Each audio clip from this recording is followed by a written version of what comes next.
Hello বন্ধুরা, বলছি আজকে এত পেঁয়াজ কেন? আজকে পেঁয়াজটাও এত বেশি। আলু? আজকে পেঁয়াজ আলু বেশি কারণ হলো আজকে আমার ওই সুমিতদা বলে আছে না, যে সুমিতদা যে শ্যুট করে, সে সুমিতদা আজকে অর্ডার দিয়েছে, আরেকটা কাস্টমার অর্ডার দিয়েছে, দুটো কাস্টমারের অর্ডার আছে। তাই জন্য আজকে একটুখানি বিরিয়ানিটা বেশি বানাবো।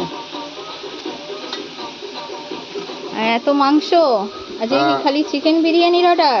না না, সুট দাদার আছে, ওই সুমিত দাদার অর্ডার আছে আলু বিরিয়ানি চিকেন কষা, আর একজনের আছে 20 প্লেট চিকেন বিরিয়ানি।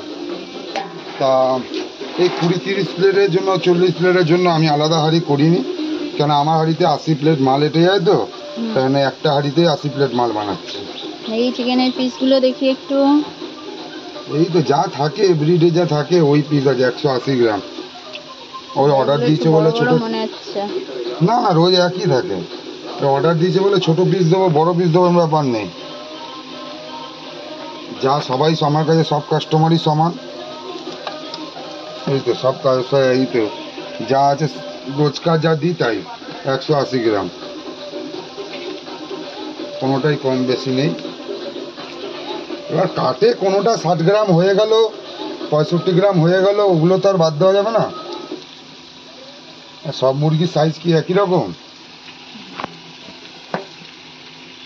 কতগুলো লেগ আছে আজকের মধ্যে? আজকে ছোট 40 খানা লেগ আছে। 20 প্লেট যাবে একজনের অর্ডার, আর 20টা আমার দোকানের এভরিডে কাস্টমারের জন্য।